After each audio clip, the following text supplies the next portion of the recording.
Hello guys, learning भाई की YouTube channel में आप सभी का बहुत बहुत स्वागत है। मेरा नाम है अविनाश प्रताप सिंह और हम इस सीरीज़ में इन्वॉल्वमेंट देख रहे हैं। तो अभी तक हमने अपनी बुक के 24 चैप्टर्स कवर कर लिए हैं। तो आज हम 25th चैप्टर अपना शुरू करेंगे। तो चलिए शुरू करते हैं। तो हमारा 25th चैप्टर है green revolution and sustainable agricultural practices. तो आज देखेंगे कि किस तरीके से ग्रीन रेवोल्यूशन इंडिया में हुआ, ग्रीन रेवोल्यूशन होता क्या है ना। तो यहाँ पे ग्रीन से पहले एक वर्ड जुड़ा हुआ है रेवोल्यूशन। रेवोल्यूशन से बेसिकली यहाँ पे मतलब है कोई ड्रास्टिक चेंज की बात हो रही है ना। कोई सिंपल चेंज नहीं है, ड्रास्टिक चेंज होगा जब, तो उसको हम क्या बोलते हैं, रेवोल्यूशन, राइट। कि किसी चीज़ का कम्प्लीटली बदल जाना। तो यहाँ पे ग्रीन वर्ड क्या डिनोट करता है? सो ग्रीन रेवोल्यूशन क्या है? Rapid growth in food grain production. अब ये रैपिड ग्रोथ कैसे हो गई फूड ग्रेन प्रोडक्शन में? High yielding varieties of seeds को यूज़ करके, उसके साथ साथ फर्टिलाइजर्स, पेस्टिसाइड्स, इरिगेशन टेक्निक्स को यूज़ करके, मैकेनाइजेशन को यूज़ करके। तो ये सारे एस्पेक्ट किसके बने? ग्रीन रेवोल्यूशन के। तो ग्रीन रेवोल्यूशन हम क्यों कहते हैं? क्योंकि जो हमारी जो कंट्री थी 1960s से पहले, हमारे यहाँ ईल्ड जो वीट और राइस है उसकी बहुत कम होती थी। मतलब सपोज़ करिए 1 एकड़ में हम जब फसल लगाते थे तो उससे सपोज़ करिए पहले 30 या 40 kg ही वीट निकल रहा है ना। तो यही ग्रीन रेवोल्यूशन के बाद 30-40 से चेंज होके 60 से 100 kg के बीच में निकल रहा है। तो ये चेंजेस की यहाँ पे बात हो रही है कि एरिया तो उतना ही है, एक छोटा सा टुकड़ा ही है, बट उससे जो ईल्ड है हमारी वो बहुत ज़्यादा बढ़ गई है। तो इसी को हम बोलते हैं ग्रीन रेवोल्यूशन। इंडिया में और भी कई टाइप के रेवोल्यूशन हुए हैं, वाइट रेवोल्यूशन, मिल्क के केस में, और भी अलग अलग रेवोल्यूशन है। तो उनको भी हम बाद में देखेंगे, अभी हम ग्रीन रेवोल्यूशन को देखते हैं। तो मेनली तो मेनली जो 1960s में ग्रीन रेवोल्यूशन हमारा हुआ था वो वीट और राइस के बारे में था। और वीट और राइस सबसे इंपॉर्टेंट क्यों है? क्योंकि मेजॉरिटी हमारी जो डाइट है नॉर्थ इंडिया में या फिर साउथ इंडिया में भी देखें तो वीट और राइस के अराउंड ही बनती है। कोस्टल स्टेट में राइस ज़्यादा यूज़ होता है फूड के साथ, ग्रेवी के साथ, राइट। और नॉर्दर्न इंडिया में हम लोग वीट बहुत यूज़ करते हैं, रोटी हो गई, नान हो गई, और भी कितने प्रोडक्ट्स बनते हैं जो वीट के अराउंड होते हैं। तो वीट तो हम लोग की स्टेपल डाइट का पार्ट है, वीट और rice. So that is why जब इनकी हाई यील्डिंग वैरायटीज़ आई वीट और राइस की और उससे प्रोडक्शन बहुत ज़्यादा बढ़ी, तो उसी फेज़ को हम बोलते हैं इंडिया का ग्रीन रेवोल्यूशन। अब इंडिया में हाई यील्डिंग वैरायटीज़ को इंट्रोड्यूस कैसे किया गया था? तो 1960s से पहले जो हमारे यहाँ यील्ड थी, जो मैंने बताया जैसे, अभी बहुत कम थी एज़ कम्पेयर टू जो डेवलप एडवांस्ड कंट्रीज़ हैं उसके कंपैरिजन में। तो उस टाइम के Indian council of agriculture research के जो डायरेक्टर जनरल थे MS स्वामीनाथन, इन्होंने बोला कि हमें अपनी जो वीट की वैरायटीज़ हैं उनको देखने की ज़रूरत है, रीओरिएंटेशन की ज़रूरत है वहाँ पे। तो यही MS स्वामीनाथन जो है हमारे, इन्हीं को इंडिया में फादर ऑफ ग्रीन रेवोल्यूशन कहा जाता है। और एक और नाम इससे जुड़ा है ग्रीन रेवोल्यूशन से, नॉर्मन ई बरलॉक का। सो बेसिकली हुआ क्या था, वर्ल्ड वॉर 2 के बाद जो मेक्सिको है और कंट्री है वहाँ पे शॉर्टेज थी फूड की, राइट। तो यहाँ पे मेक्सिको इनकी कंट्री थी, तो इन्होंने वीट की एक नई वैरायटी बना के उस शॉर्टेज को कम किया था। क्यों? क्योंकि इनकी जो वीट की नई वैरायटी थी उसकी ईल्ड बहुत ज़्यादा थी, उससे जब ज़्यादा प्रोडक्शन होने लगी, सबकी फूड की दिक्कतें कम होने लगी, तो यही नॉर्मन ई बरलॉक की हेल्प से ही पूरे वर्ल्ड में अलग अलग वैरायटीज़ को यूज़ करने लगे, नई नई वैरायटीज़ बनने लगी उन्हीं तरीके से, राइट। तो इसीलिए इनको वर्ल्ड में अगर ग्रीन रेवोल्यूशन हुआ है तो इन्हीं के कारण हुआ है, नॉर्मन ई बरलॉक के कारण। तो इनको इंडिया में भी बुलाया गया था 1963 में by Indian government to assess the possibility of using dwarf varieties. तो इन्होंने 2 ड्वार्फ वेराइटीज़ सजेस्ट की थी वीट की। क्यों? क्योंकि इंडिया और मैक्सिको की जो क्लाइमेटिक कंडीशन थी उस टाइम की ऑलमोस्ट सिमिलर थी। तो यहाँ पे आप देख सकते हैं लर्मा राजो और सोनोरो 64, ये 2 वेराइटीज़ थी, इनको सबसे पहले इंट्रोड्यूस किया गया था। फिर नॉर्मन ई बरलॉक को 1970s में नोबल प्राइज़ भी इसीलिए मिला था ग्रीन रेवोल्यूशन के कारण, क्योंकि इनके ही टेक्निक्स को यूज़ करके वर्ल्ड भर में जो पॉवर्टी थी या फिर इनसिक्योरिटी थी फूड की, वो हटाई जा सकी। फिर उसके बाद कई वीट ब्रीडिंग प्रोग्राम्स हुए 1970s से 80s के दौरान। नई टाइप की जो वैराइटीज़ थी वो बनी अलग अलग जगहों पे, है ना। तो ये सारा आपको देखने को मिला। इसके साथ साथ जो ये हाई यील्डिंग वैराइटीज़ हैं, क्योंकि इनका प्रोडक्शन ज़्यादा था नॉर्मल क्रॉप्स के कंपैरिजन में, इनको ज़्यादा फर्टिलाइज़र्स की ज़रूरत पड़ने लगी, इनको ज़्यादा पेस्टिसाइड्स की ज़रूरत पड़ने लगी। और साथ ही साथ अगर इरिगेशन है इनको वो भी ज़्यादा चाहिए था एज़ कम्पेयर टू नॉर्मल जो उसके पहले क्रॉप्स होती थी, है ना। तो dependency of fertiliser pesticides increase after green revolution. यहाँ पे आप देख सकते हैं। अब यहाँ पे जनरली कौन कौन से फर्टिलाइज़र्स का क्या यूज़ होता है प्लांट्स में देख सकते हैं। ये आप एक बार पढ़ लीजिए कि किस चीज़ में क्या काम आता है। जैसे हमारे नाइट्रोजनस फर्टिलाइज़र्स हैं, कौन कौन से होते हैं नाइट्रोजन वाले? अमोनियम सल्फेट होता है, अमोनियम नाइट्रेट और यूरिया। इन तीनों से क्या मिलता है? नाइट्रोजन। इस चीज़ में इवेंचुअली हेल्प करते हैं प्लांट की ग्रोथ में। फिर फॉस्फेट बेस्ड फर्टिलाइजर्स कौन से हैं? अमोनियम फॉस्फेट हो गया, कैल्शियम डाई हाइड्रोजन फॉस्फेट हो गया, इसको सुपर फॉस्फेट भी बोलते हैं। तो इससे क्या हेल्प होती है, रूट डेवलपमेंट में, प्लांट के मैच्योरेशन में और सीड डेवलपमेंट में। फिर इसी के साथ पोटेशियम बेस्ड फर्टिलाइजर्स हैं, पोटेशियम सल्फेट, पोटेशियम नाइट्रेट, ये प्लांट्स की एबिलिटी टू रेजिस्ट डिसीज़ को इंक्रीज़ करता है। तो ये आपको पॉइंट्स याद रखने हैं, राइट। फिर ग्रीन रेवोल्यूशन के बाद एक और जो चीज़ हुई, मैकेनाइजेशन ऑफ एग्रीकल्चर हुआ, कि जैसे जैसे हमारा प्रोडक्शन बढ़ा, हमारे पास पैसा आने लगा किसानों के पास, राइट। तो वैसे वैसे मैकेनाइजेशन की तरफ किसान हमारे बढ़ने लगे। क्यों? क्योंकि पहले क्या होता था, थोड़ी सी अमाउंट में क्रॉप्स उगती थी, राइट। उसमें भी मोस्टली आपको अपने ही खाने पीने के लिए यूज़ हो जाता था, थोड़ी बहुत बचता था, उससे इतना पैसा सेव नहीं होता था जिससे आप किसी मशीनरी में इन्वेस्ट कर पाएँ या किसी और चीज़ में इन्वेस्ट कर पाएँ। लेकिन जब एग्रीकल्चरल की ईल्ड बढ़ गई, आपके खेत से ही कई ज़्यादा अमाउंट में वीट और राइस निकल रहा है, उस केस में आप उसको सेल कर रहे हो, एक्स्ट्रा सेविंग्स हो रही हैं किसान के पास, तो उसी कारण से मैकेनाइजेशन ऑफ एग्रीकल्चर की प्रॉब्लम बढ़ी। मैकेनाइजेशन का एक और रीज़न था शॉर्टेज ऑफ लेबर, है ना, कि लेबर शॉर्टेज होगा, उससे बचने के लिए किसान प्रेफर करेंगे कि हम मैकेनाइजेशन कर दें अपनी, हम ट्रैक्टर ले आएँ, हम और भी चीज़ें ले आए, राइट। फिर इसके बाद इरिगेशन का भी उपयोग बढ़ा ग्रीन रेवोल्यूशन के बाद। क्यों? क्योंकि जो हाई यील्ड वैरायटीज़ हैं हमारी, इनको बहुत ज़्यादा पानी चाहिए। तो इसीलिए जहाँ जहाँ इरिगेशन फैसिलिटीज़ नहीं थी जिन स्टेट्स में, वहाँ पे ग्रीन रेवोल्यूशन फैला भी नहीं। क्यों? क्योंकि सिंपल रीज़न था, उनको इरिगेशन के लिए एक्सटेंसिव वाटर चाहिए, वाटर नहीं है तो वहाँ पे आप ये नई वैरायटीज़ को लगा नहीं सकते। इरिगेशन में कौन कौन से फेमस ऑप्शन है इंडिया में? वेल हो गए, कुएँ हो गए, है ना, डग वेल होते हैं, ट्यूब वेल्स होते हैं। तो ये मोस्टली आपको प्लेन रीजन ऑफ इंडिया में देखने को मिलेंगे काफ़ी। आप यूपी साइड जाइए, ट्यूब वेल्स बहुत सारे दिखेंगे, पंजाब साइड दिखेंगे आपको। पंजाब हरियाणा के रीजन में ओवर एक्सप्लॉयटेशन भी इनका दिखता है, क्योंकि बहुत ज़्यादा पानी वो लोग यूज़ करते हैं। फिर कैनाल सिस्टम भी होता है, गाँव के बीच से कैनाल निकाल दी जाती है, उससे पानी निकाला जाता है और वही पानी यूज़ करके किसान अपने यहाँ इरीगेशन कर सकते हैं। फिर इसी तरीके से रिवर लिफ्ट सिस्टम होते हैं, ये साउथ इंडिया में फेमस है। इसमें बेसिकली आप वाटर को सीधे रिवर्स के अगर अराउंड आपका फील्ड है तो डायरेक्टली वहाँ से पानी लेके इरिगेशन कर सकते हैं। उसके साथ साथ टैंक सिस्टम भी है। तो ये अलग अलग तरीके हैं जिस तरीके से इरिगेशन इंडिया में होती है। तो जो हमारा ग्रीन रेवोल्यूशन इंडिया में हुआ वो मेनली किन एरियाज से शुरू हुआ? तो ये पंजाब, हरियाणा, है ना, और वेस्टर्न यूपी, इन एरियाज से शुरू हुआ। क्यों इन एरियाज से शुरू हुआ? क्योंकि इनके यहाँ पे इरिगेशन फैसिलिटीज़ तब तक अच्छे से बनी हुई थी, है ना। इनके पास इरिगेशन था, यहाँ के किसानों ने अर्लियर यूज़ करना शुरू कर दिया। यहाँ के किसान समृद्ध भी हो गए एज़ कम्पेयर टू जो बाकी देश के किसान थे। इसीलिए जो ईस्टर्न इंडिया थे वहाँ पे जो हमारा ग्रीन रेवोल्यूशन था ऑलमोस्ट नेग्लिजिबल टाइप का था। वहाँ लोग आज भी ओल्डर वेराइटीज़ को यूज़ कर रहे थे, प्रोडक्शन लो था, उनकी इनकम लो थी फार्मर्स की वहाँ पे। इसी प्रॉब्लम को देखते हुए राष्ट्रीय कृषि विकास योजना लॉन्च की गई थी 2010-11 में। और इसी योजना के अंदर एक स्कीम थी या प्रोग्राम था, bringing green revolution in eastern India, BGREI। तो इसका सिर्फ एक ही ऑब्जेक्टिव था, तो कि जो ग्रीन रेवोल्यूशन है या फिर जिसको सेकंड ग्रीन रेवोल्यूशन बोल रहे हैं, इसको 7 north eastern states with rich water resources के पास भी ले जाया जाए, जिसमें असम, बिहार, छत्तीसगढ़, झारखंड, उड़ीसा, ईस्टर्न यूपी, वेस्ट बंगाल आते हैं। ऑब्जेक्टिव क्या है? Yield maximisation of rice and wheat per unit area by improving agronomy, water harvesting and conservation, water utilisation. तो जो ग्रीन रेवोल्यूशन से मेनली किन स्टेट्स को फ़ायदा हुआ था? पंजाब, हरियाणा और इधर वेस्टर्न, जो दिल्ली का वेस्टर्न एरिया है वो वाला एरिया को। लेकिन अब हम उसके साथ क्या कोशिश कर रहे हैं कि ईस्टर्न इंडिया की तरफ भी इस प्रोग्राम के थ्रू हमने कोशिश करी कि फैला दें। इसके साथ साथ जो ईस्टर्न इंडिया है हमारा, वहाँ एग्रीकल्चर से रिलेटेड रिसर्च होती रहे और भी लोगों में मोटिवेशन आए या लोग टच रहें, उसके लिए इंस्टीट्यूट भी गवर्नमेंट ने इसे इन तरफ बनाए हैं। जैसे आप देख सकते हैं, Indian institute of agricultural technology Ranchi, national research centre for integrated farming eight Motihari Bihar, फिर झारखंड हज़ारीबाग में IARI का इंस्टीट्यूट। तो गवर्नमेंट ने अपने एंड में बहुत सारी कोशिशें करी हैं। फिर एक और यहाँ से टॉपिक उठता है कि सेकंड जो ग्रीन रेवोल्यूशन है हमारा, जो हम ईस्टर्न इंडिया में करने की कोशिश कर रहे हैं, इट इज़ फॉर सस्टेनेबिलिटी। पहले वाले में कंसर्न क्या थी हमारी? फूड सिक्योरिटी, कि लोगों के पास खाना ही नहीं था, है ना। वीट और राइस एक्सपेंसिव थे। आप अपने घरों में भी पूछेंगे दादी या किसी उससे, तो गाँव के लोग आपको खुद ही बताएंगे कि वीट बहुत मुश्किल से मिलता था। गेहूँ की रोटियाँ किसी फंक्शन में बना करती थी उस टाइम पे, राइट। क्यों? क्योंकि इनकी स्कैर्सिटी थी, लोग ज्वार बाजरा यही सब ज़्यादा खाते थे। फूड सिक्योरिटी हमारी सुनिश्चित किससे हुई? पहले ग्रीन रेवोल्यूशन से। हमारे पास अब इतना वीट और राइस आ गया कि अब हम एटलीस्ट हमें कमी तो नहीं पड़ेगी, हम उस स्थिति में तो नहीं जाएंगे।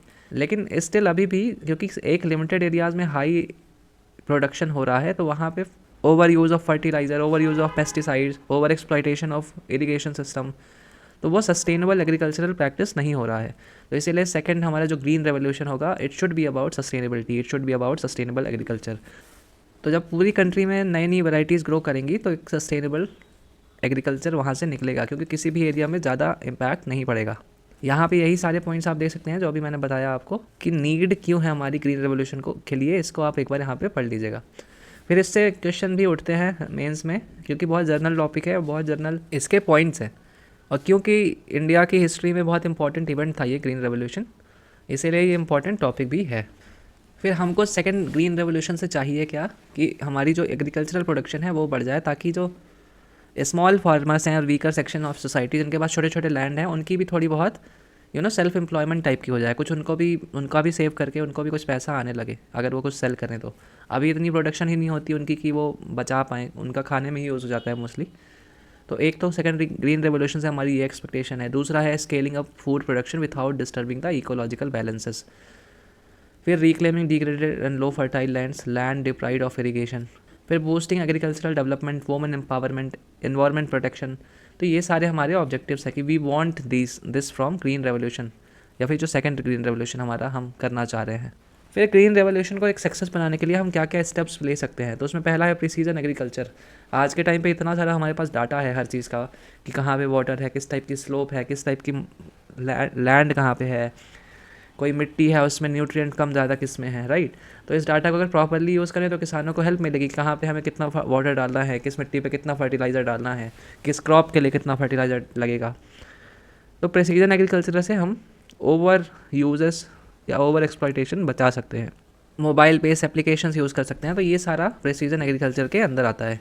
फिर एफिशिएंट यूज़ ऑफ वाटर है। अब जो नए नए जो टेक्नोलॉजी आ गई हैं, जैसे किस खेतों में अब लेज़र लेवलिंग भी होने लगी है, राइट।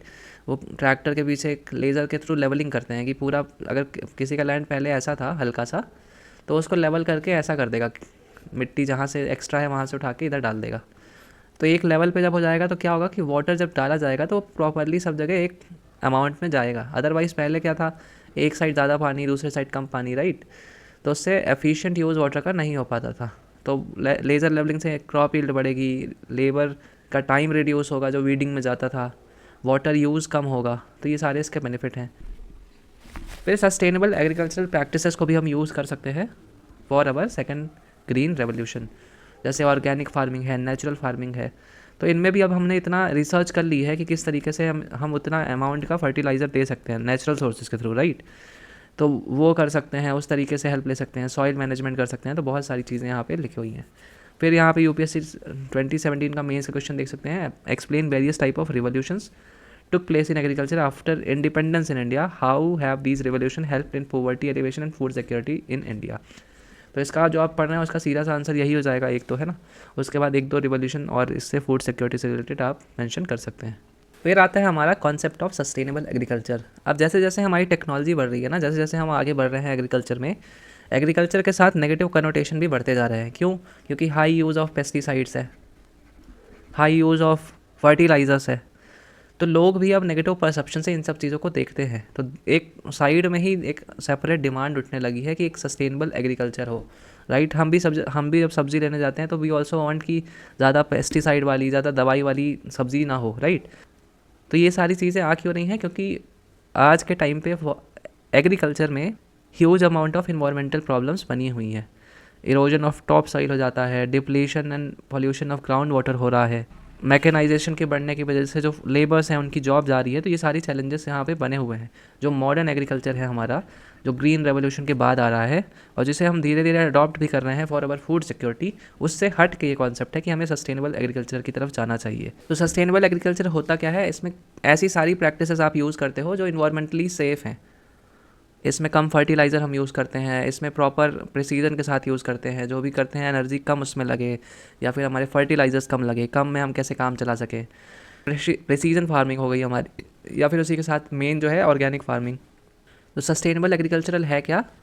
तो एग्रीकल्चर जो सपोर्ट करती है प्रॉफिटेबल प्रोडक्शन को, प्रोटेक्ट करती है एनवायरनमेंट की क्वालिटी को, uses natural resources efficiently, provides affordable and high quality products, decreases dependency on non renewable resources, enhances the quality of life for rural communities and will last for generations to come. फिर natural farming and agriculture से related कौन कौन सी sustainable practices हम India में आजकल देखते हैं? तो पहली तो है हमारी मिक्स्ड क्रॉपिंग या डाइवर्स क्रॉपिंग।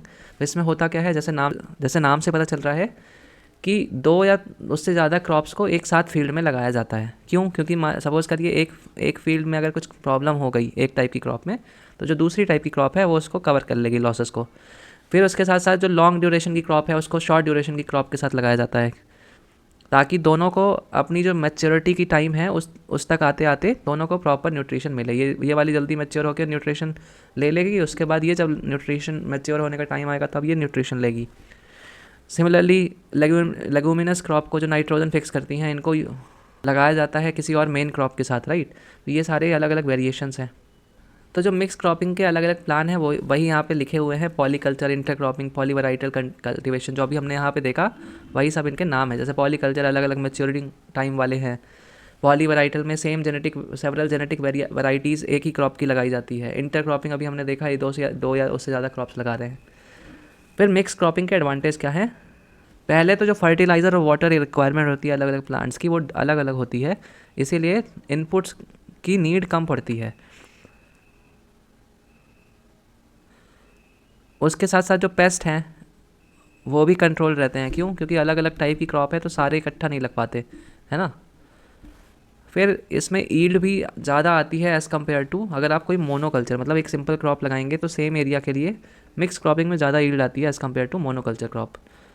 मोनोकल्चर क्या होता है? Only one variety of crop is sown in entire area. इसमें फर्टिलाइज़र, पेस्टिसाइड और वाटर का काफ़ी यूज़ होता है। ये कुछ टाइम के लिए बेनिफिशियल तो हो सकती है, लेकिन इससे मेनली इन्वायरमेंटल और इकोनॉमिक प्रॉब्लम्स होती हैं।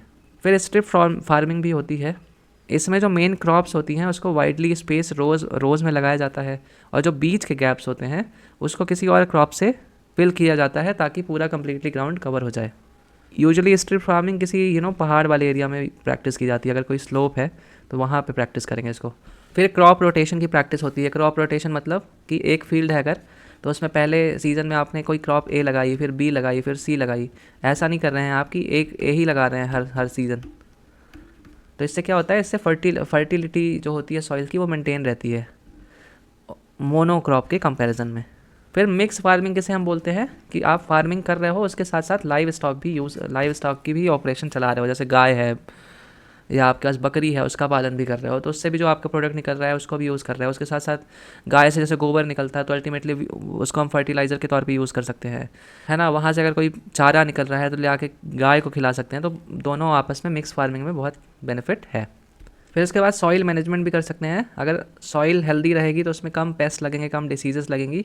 तो अब सॉइल मैनेजमेंट में क्या क्या टेक्निक्स यूज़ करते हैं हम? कंजर्विंग सॉइल मॉइस्चर, जो डेड मल्चिंग होती है, जैसे चारा होता है उसको ऐसे बिछा देना, है ना, क्रॉप्स के बीच में। जैसे यहाँ क्रॉप लगी है, इधर खुला एरिया था, उसमें मल्चिंग यहाँ पे बिछा देना ताकि उसका जो मॉइस्चर है वो ख़त्म ना हो। फिर कंपोस्ट डाल सकते हैं, टिलेज यूज़ कर सकते हैं कम मात्रा में। वर्मी कंपोस्टिंग क्या होती है कि अर्थवॉर्म की हेल्प से जो हमारे यहाँ वेस्ट निकलता है, चाहे वो ऑर्गेनिक वेस्ट की हम बात कर रहे हैं, चाहे वो इनका वेस्ट हो गया, चाहे पत्ते हो गए, उसको हम किस में चेंज कर सकते हैं? कंपोस्ट में, है ना। तो इस कंपोस्ट को हम यूज़ कर सकते हैं एज अ फर्टिलाइज़र अलग अलग चीज़ों में। फिर इसके बाद इंटीग्रेटेड पेस्ट मैनेजमेंट होती है। इंटीग्रेटेड पेस्ट मैनेजमेंट का ऑब्जेक्टिव क्या है या एम क्या है कि जो पूरे पेस्ट हैं उनको कम्प्लीटली वाइप आउट नहीं करना है, कि एकदम जाके पूरा पेस्टिसाइड डाल दिया कि एक भी पेस्ट नहीं लगे। इसमें हम कोशिश करते हैं कि थोड़ी बहुत डैमेज हो रहा है तो इट्स फाइन, अदरवाइज़ ज़्यादा लेवल तक ना बढ़े। तो इसमें क्या होता है? पेस्टिसाइड्स वगैरह यूज़ हम ज़्यादा कम करते हैं। इसकी जगह बहुत जगह स्टिकी पैड यूज़ किया जाता है, बहुत जगह और अलग अलग चीज़ें यूज़ की जाती हैं इंटीग्रेटेड पेस्ट मैनेजमेंट में, राइट। तो जब पेस्टिसाइड कम हो यूज़ होगी तो ऑर्गेनिक फार्मिंग या फिर सस्टेनेबल एग्रीकल्चर अपने आप बढ़ेगा। फिर बायोलॉजिकल कंट्रोल भी कर सकते हैं। जैसे अगर कोई पेस्ट है जो हमारी फसल ख़राब करता है, इस पेस्ट को खाने वाला दूसरा भी कोई कीड़ा होगा, तो इस कीड़े को हम ला के यहाँ छोड़ सकते हैं कि तुम भाई पेस्ट को ही खाओ धीमे धीमे। तो इसे बायोलॉजिकल कंट्रोल हम बोलते हैं। फिर कल्टीवेशन प्रैक्टिसेस कौन कौन सी हैं? वही सारी हैं, क्रॉप रोटेशन, पॉलीकल्चर, इंटरक्रॉपिंग, आप देख सकते हैं। इसके साथ साथ जेनेटिक इंजीनियरिंग को यूज़ करके पेस्ट और डिसीज़ रेजिस्टेंट क्रॉप्स बनाई जा सकती हैं। जैसे हमने बीटी कॉटन यूज़ करते हैं इंडिया में हम लोग। बीटी कॉटन में हमने किसके जीन से लिए हैं? बैक्टीरिया के जीन। इसका नाम क्या है बैक्टीरिया का? Bacillus thuringiensis। तो इसके जीन के कारण हमारे पेस्ट इसको नहीं खा पाते, ना ये जो प्लांट है। फिर डिसएडवांटेज क्या है इंटीग्रेटेड पेस्ट मैनेजमेंट के लिए। पहला डिसएडवांटेज है कि अगर आप पढ़े लिखे नहीं हो तो आप यूज़ नहीं कर पाओगे इसको। क्यों? क्योंकि आपको पता ही नहीं है कि किस तरीके से कौन सा इंसेक्ट को लाएं, किस तरीके से कौन सा स्टिकी पैड लगेगा, किस तरीके से किस टाइप के पेस्ट हमारे यहाँ लगते हैं। तो जो आम किसान है जो शायद इतना पढ़ा लिखा नहीं है वो इसको यूज़ नहीं कर पाए, उसके लिए ज़्यादा ईजी है कि वो पेस्टिसाइड ला के ही छिड़क दे पूरे में, है ना, एज़ कम्पेयर टू अलग अलग टाइप से कंट्रोल करना हो सके। फिर कन्वेंशनल पेस्टिसाइड की कंपैरिजन में ये ज़्यादा धीमे काम करते हैं, वो भी एक फ्रस्ट्रेशन है। इनिशियल कॉस्ट यहाँ पे हायर है, तो यूजुअली जो ऑर्गेनिक फार्मिंग कर रहे हैं, जो ज़्यादा रेट पे बेच पा रहे हैं, वही किसान इसको कर सकते हैं। इसके बाद है हमारा न्यूट्रिएंट मैनेजमेंट। तो प्लांट्स के लिए हमारे किस तरीके से न्यूट्रिएंट इंपॉर्टेंट है वो देख लेते हैं। तो प्लांट के लिए हमारे प्लांट न्यूट्रिशन के लिए 17 एलिमेंट्स हैं जो एसेंशियल हैं। 9 को मैक्रो न्यूट्रिएंट कहा जाता है। क्यों? क्योंकि इनको प्लांट्स को ज़्यादा अमाउंट में चाहिए। 8 को माइक्रो न्यूट्रिएंट कहा जाता है क्योंकि थोड़ी थोड़ी अमाउंट में चाहिए होता है प्लांट को इनको। तो मेजॉरिटी कौन से होते हैं? मैक्रो न्यूट्रिएंट की ही डिमांड होती है as against to micro nutrient. तो माइक्रो न्यूट्रिएंट आप देख सकते हैं यहाँ पे carbon, hydrogen, oxygen, nitrogen, phosphate, potassium, calcium, sulphur, magnesium. तो इन सब पे आप फर्टिलाइज़र भी देखते होंगे। फिर माइक्रो न्यूट्रिएंट में कार्बन, हाइड्रोजन और ऑक्सीजन मेनली कहाँ से ले लेता है प्लांट? कार्बन डाइऑक्साइड और वाटर से, और जो बाकी के हैं वो सॉइल से एब्जॉर्ब करता है। फिर NPK फर्टिलाइज़र भी आपने सुना होगा, नाइट्रोजन, फॉस्फोरस और पोटेशियम का। ये मोस्ट सिग्निफिकेंट मैक्रो न्यूट्रिएंट है हमारी। अब इन मैक्रो न्यूट्रिएंट्स का प्लांट में यूजेस क्या है उसको भी हम देख लेते हैं। तो प्लांट में जो प्रोटीन, स्टार्च, सेलुलोज होता है वो मेनली किससे बना होता है? कार्बन और हाइड्रोजन से। फिर उसके साथ साथ जो फोटोसिंथेसिस है वो कार्बन डाइऑक्साइड को किस में चेंज करती है? कार्बोहाइड्रेट्स में। उसी के साथ साथ प्लांट्स को ऑक्सीजन चाहिए for cellular respiration during night time. तो ये तीनों आप यूजेस देख सकते हैं, कार्बन, हाइड्रोजन और ऑक्सीजन के। फिर उसके बाद नाइट्रोजन का यूजेस हम देख सकते हैं। तो फंक्शन क्या है नाइट्रोजन के इन प्लांट्स? तो जितने भी हमारे सेल हैं प्लांट में वो सब उनका बेस एलिमेंट क्या है? नाइट्रोजन। जैसे प्रोटीन्स हो गए, हार्मोन्स हो गए, क्लोरोफिल हो गए, इन सब में इनका जो बेस है वो नाइट्रोजन है। इसी के कारण जो हमारा ईल्ड है वो कम ज़्यादा बहुत ज़्यादा होता है। अगर नाइट्रोजन कम है तो ईल्ड कम रहेगा, नाइट्रोजन ज़्यादा है तो ईल्ड सबसे ज़्यादा चेंज इसी की वजह से होता है। ये रैपिड वेजिटेटिव ग्रोथ के लिए रिस्पॉन्सिबल होता है, प्लांट्स को हेल्दी ग्रीन कलर भी देता है। तो ये सारे कहाँ से आते हैं? नाइट्रोजन से। सोर्सेज ऑफ नाइट्रोजन क्या क्या है? तो पहला तो हमारा सॉइल ही है। सॉइल में अमोनियम आयंस के फॉर्म में या फिर नाइट्रेट के फॉर्म में अगर है नाइट्रोजन तो उसको प्लांट ले सकता है। फिर जो कुछ लेग्यूमिनस प्लांट हो गए वो भी फिक्स करते हैं एटमॉस्फेरिक नाइट्रोजन और ऐड करते हैं सॉइल में। फिर लाइटनिंग जो होती है हमारे, है ना, स्काई में, उससे भी अमाउंट फिक्स होता है नाइट्रोजन का, ऐड होता है। तो ये सारी प्रोसेसेस हैं, हमने पास्ट में भी देखी हैं किस तरीके से ऐड होती है नाइट्रोजन साइकिल जब हमने पढ़ी थी। फिर एटमॉस्फेरिक नाइट्रोजन को ही यूज़ किया जाता है फर्टिलाइजर्स बनाने के लिए, जैसे अमोनियम सल्फेट है, अमोनियम नाइट्रेट है या फिर यूरिया है। ये सब जब जैसे ही सॉइल में डालते हैं ना तो ये नाइट्रेट के फॉर्म में चेंज हो जाता है और नाइट्रेट प्लांट डायरेक्टली सॉइल से ले लेता है। इसमें से यूरिया सबसे ज़्यादा फेमस भी है, इंडिया में भी आप बहुत बार सुनते होंगे यूरिया किसान यूज़ करते हैं। इसमें सबसे ज़्यादा हाईएस्ट नाइट्रोजन कंटेंट होता है सारे फर्टिलाइजर्स के कंपैरिजन में। और तो मेनली जो हमारी सरकारें हैं वो भी इसको डिस्ट्रीब्यूट करवाती हैं। नाइट्रोजन की डेफिशिएंसी होगी तो क्या होगा? स्लो ग्रोथ होगी, प्लांट जो होगा स्मॉल होगा, उसके पार्ट्स स्मॉल होंगे, लीव्स में कम क्लोरोफिल होगा, तो पूरी प्रोसेस अल्टीमेटली कम रहेगी। फिर फॉस्फोरस है, इसके आप फंक्शंस देख सकते हैं। Phosphorus plays a significant role in capturing and converting the sun energy. तो जब फोटोसिंथेसिस होती है तो प्लांट्स क्या बनाते हैं energy unit? Adenosine triphosphate, ATP आपने पढ़ा होगा, ये प्लांट की एनर्जी है। तो फॉस्फोरस की मदद से ये चेंज कर रहा है प्लांट या ये बना रहा है। फिर अर्ली रूट या प्लांट ग्रोथ में फॉस्फोरस की ज़रूरत होती है। ये राइपनिंग को बढ़ाता है, मैच्योरिटी जल्दी लाता है, क्वालिटी ऑफ फ्रूट ग्रेन को इंक्रीज़ करता है, जो प्लांट का स्टॉक और स्टेम है इसको भी स्ट्रॉन्ग बनाता है। डेफिशिएंसी होगी इसकी तो स्लो ग्रोथ होगी, वीक और स्टेंटेड प्लांट्स होंगे। सोर्स क्या क्या है इसके? सुपर फॉस्फेट हो गया और भी जितने मैन्योर्स हैं जिसमें फॉस्फोरस है, तो यहाँ पे आप देख सकते हैं सुपर फॉस्फेट में क्या क्या होता है? कैल्शियम फॉस्फेट और कैल्शियम सल्फेट। फिर पोटेशियम का फंक्शन क्या होता है? Resistance in plant against diseases, paste attack और क्लाइमेट स्ट्रेसेस, है ना। तो ये कैपेसिटी बनाता है प्लांट के अंदर। बस आपको ये मेजर फंक्शंस याद रखने हैं और कहाँ से इनको कौन से फर्टिलाइज़र ऐड कर रहे हैं, बाकी बहुत डिटेल में पढ़ने का आपको नीड नहीं है। एक बार इसकी रीडिंग कर लीजिएगा और आगे बढ़ जाइएगा। इसी तरीके से कैल्शियम है, कैल्शियम के फंक्शन देख सकते हैं कि cell division, growth of seeds, plant tissue, new root hairs, इन सब के लिए इंपॉर्टेंट है कैल्शियम। सोर्स इसके देख सकते हैं lime, gypsum, dolomite, super phosphate. फिर मैग्नीशियम है, Magnesium and nitrogen are base element of chlorophyll. Magnesium is essential for activating enzymes involved in respiration, photosynthesis, nucleic acid synthesis. तो ये सब इसके यूजेस हैं. सोर्स क्या है? डोलोमाइट. डोलोमाइट कैल्शियम का भी सोर्स है, तो आप इस तरीके से याद रख सकते हैं. मैग्नेसाइट भी है. फिर सल्फर है. सल्फर का फंक्शन क्या है? Sulphur is constituent of amino acid in plant protein. ये रूट ग्रोथ को स्टिमुलेट करता है. सीड एंड नोड्यूल फॉर्मेशन के लिए रिस्पॉन्सिबल है. सुपर फॉस्फेट, जिप्सम, ये सारे इसके सोर्सेज हैं. फिर माइक्रो न्यूट्रिएंट्स भी आप देख सकते हैं प्लांट के, 8 यहाँ पे लिखे हुए हैं. तो क्या क्या यूजेस है एक बार आप इसको पढ़ लीजिएगा और आगे बढ़ जाइएगा. फिर फर्टिलाइज़र सब्सिडीज़ दी जाती है इंडिया में, क्योंकि हमारे फार्मर्स का इशू हमेशा बना रहता है. तो पहली यूरिया सब्सिडी स्कीम है. तो यूरिया के तो एक फिक्स्ड एमआरपी ही आता है, उसी बेस पे जो हमारी कंपनीज़ हैं उसको बेचती हैं इंडिया में. और जो लॉस होता है कंपनीज़ को, या फिर जो डिफरेंस आता है एक्चुअल इंपोर्ट कॉस्ट या मैन्युफैक्चरिंग कॉस्ट, वो सेंटर प्रोवाइड कर देता है डायरेक्ट कंपनीज़ को. तो यहाँ पे फिर जो नॉन यूरिया बेस्ड फर्टिलाइज़र्स हैं उनके लिए न्यूट्रिएंट बेस इसकी सब्सिडी स्कीम भी आई थी. तो 2010 में ये आई थी by department of fertilisers, ministry of chemical and fertilisers. तो ये न्यूट्रिएंट के हिसाब से सब्सिडीज़ निकाली गई थी कि नाइट्रोजन, फॉस्फेट, पोटैश, सल्फर है, इस पर भी अगर कोई फर्टिलाइज़र माइक्रो न्यूट्रिएंट्स के साथ आ रहा है तो उसमें एडिशनल सब्सिडी है ना. तो पर केजी के हिसाब से गवर्नमेंट ने अनाउंस की थी. इसमें बात ध्यान रखने वाली क्या है कि नॉन यूरिया बेस्ड फर्टिलाइजर्स के लिए है ये, है ना, यूरिया नहीं है इसमें.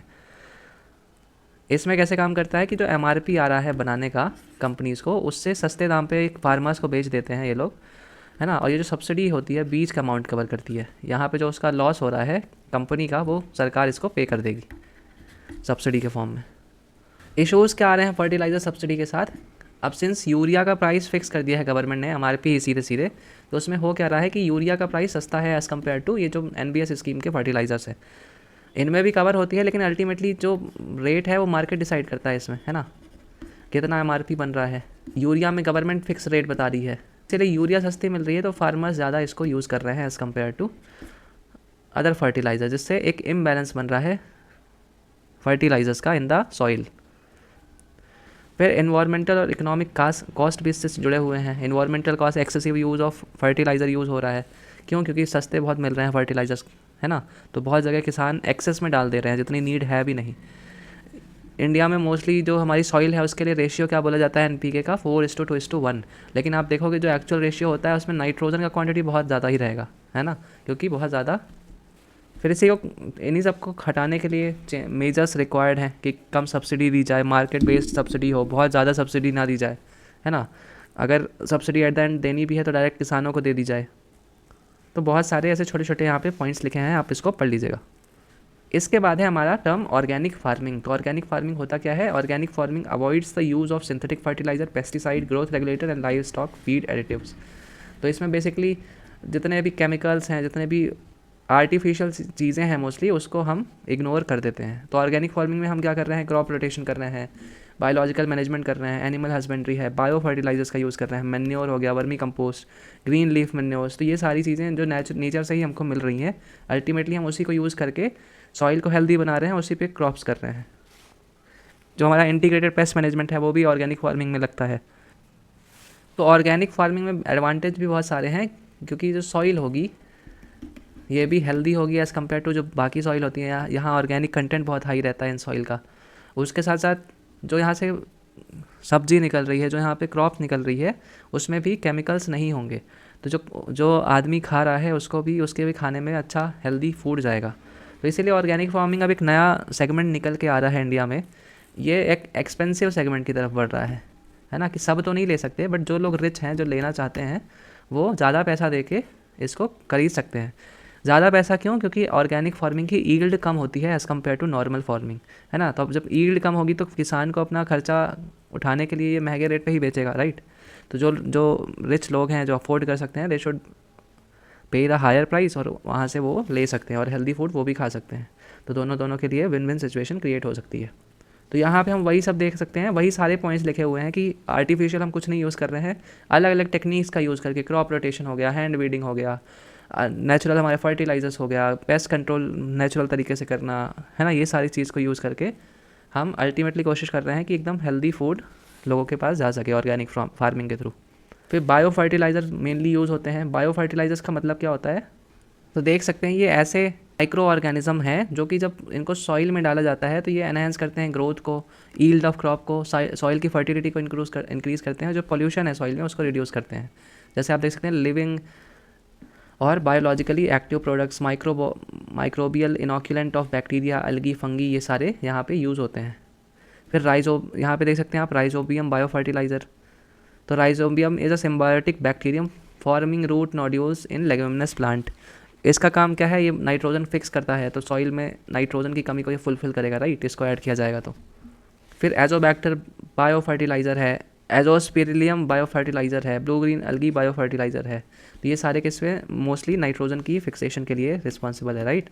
यहाँ पे यूपीएससी 2013 के क्वेश्चन भी देख सकते हैं। Consider the following organism, agaricus, nostoc, spirogyra, which of the above is are used as biofertiliser या बायो फर्टिलाइजर्स। तो इसका आंसर है नोस्टॉक ओनली। तो जब हम नाइट्रोजन का हम साइकिल भी पढ़े थे तब भी मैंने बोला था कि ये जो नेम्स है ना इसको आपको ध्यान में रखना है। कभी कभी क्वेश्चंस आ जाते हैं कि क्या कौन से कहाँ पे काम आते हैं। फिर यहाँ पे आप देख सकते हैं अलग अलग टाइप के बायो फर्टिलाइजर्स मेंशन है। अजोला बायो फर्टिलाइज़र है, फॉस्फोरस बायो फर्टिलाइज़र है, माइकोरिजल फंगी फर्टिलाइज़र है, बायो फर्टिलाइज़र है। यहाँ पे आप सारे एक बार इसको रीडिंग कर लीजिएगा, इन सब के नाम और इनका काम। यूपीएससी 2013 में क्वेश्चन देख सकते हैं। ये हो सकता है उस टाइम पे करंट अफेयर का क्वेश्चन हो, क्योंकि यूजुअली इस टाइप के वर्ड स्टैटिक बुक में आपको देखने को नहीं मिलते नॉर्मली। अब पेपर में एक बार आ चुका है तो ज़रूर मेंशन मिलेंगे, बट अदरवाइज़ नहीं मिलते।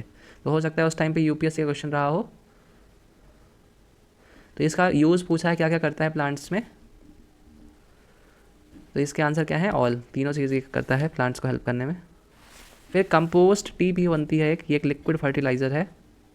तो जो हमारा कंपोस्ट वाला मटेरियल होता है ना उससे ही एरोबिक वाटर सोल्यूशन बनाया जाता है। ये इसमें माइक्रोब्स बहुत सारे होते हैं, तो जब इसको हम वाटर में ऐड करते हैं तो माइक्रोबियल एक्टिविटी बढ़ती है ना। तो इसमें अलग अलग टाइप के बैक्टीरिया, फंगी, प्रोटोजोआज आते हैं अल्टीमेटली, जिससे सॉइल में हेल्प मिलती है। फिर बायोचार भी है, जैसे आप क्रॉप्स जलाते हैं कहीं पे, वेजिटेशन की फायर होती है, उससे भी जो ये जल के राख बनती है ना, वो जो ऐड होती है सॉइल में, उसमें भी बहुत सारे न्यूट्रिएंट्स होते हैं, तो वो भी ऐड होती है एज अ फर्टिलाइज़र।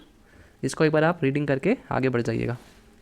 फिर बायो फर्टिलाइज़र्स की वजह से एग्रीकल्चरल में बेनिफिट कौन कौन से होते हैं ये सारे लिखे हुए हैं। वही क्रॉप यील्ड बढ़ती है, किस तरीके से सॉइल की कंडीशन अच्छी होती है। तो इवेंचुअली ये सारे पॉइंट्स आप एक बार पढ़ लीजिएगा, वही सारे हैं जो हमने बार बार कई लेक्चर्स में मेंशन किए हैं। इसमें कुछ ज़्यादा अंडरस्टैंड करने की बात नहीं है। फिर इन्वायरमेंटल बेनिफिट्स भी यहाँ पे लिखे हुए हैं, तो वो भी एक बार आप इसको रीडिंग कर लीजिएगा। तो पार्ट 1 में हमारे यहीं तक था। Thank you for watching the video. Like और सब्सक्राइब कर दीजिए ताकि जब नेक्स्ट वीडियो आए उसके नोटिफिकेशन आपको ईजिली मिल जाए। Thank you.